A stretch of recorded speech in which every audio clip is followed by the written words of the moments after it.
मुझे अफसोस है लेकिन मुझे तुमसे ब्रेकअप करना होगा। क्या? प्लीज रुको। क्यों? मेरे फैसले पर कायम हूँ, अब चलती हूँ।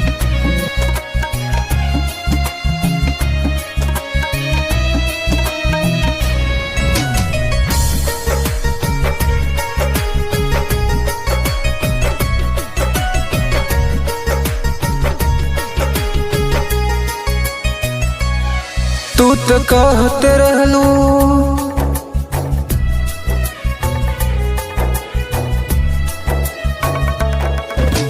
कहते रहलू कुछ हुए जा, आज सब भुलाई गईलू।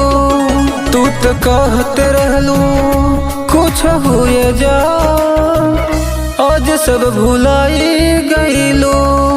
रहे तोहरा पे हमरा के नाज, रोबू वही दिन आई जब याद, आज सब भुलाई गईलू। तू तो कहते रहलू कुछ हुए जा, आज सब भुलाई गईलू।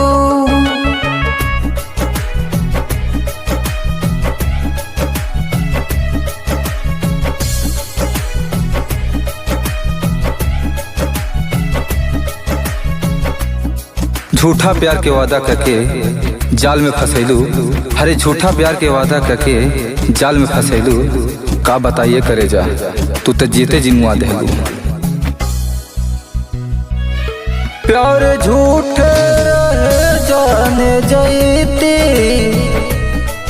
कबो तोहरा से दिल ना लगैती।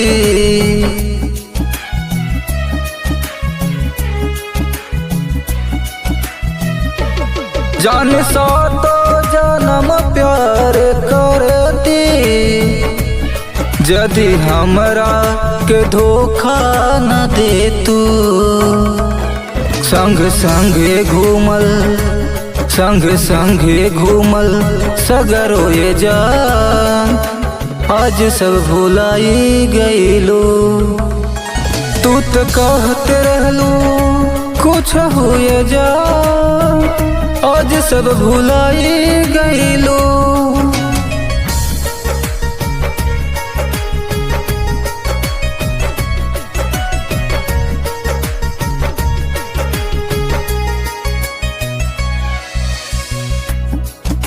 प्यार निभावे के ना रहे तब प्यार काहे कैलू। हर की प्यार निभावे के ना रहे तब प्यार काहे कैलू। अरे जाए बेवफा, हमरा के छोड़ के दूसरा को हो गईलू। कौन कमी तू हमरा में पैलो, जाने हमरा के तू भूल गईलू।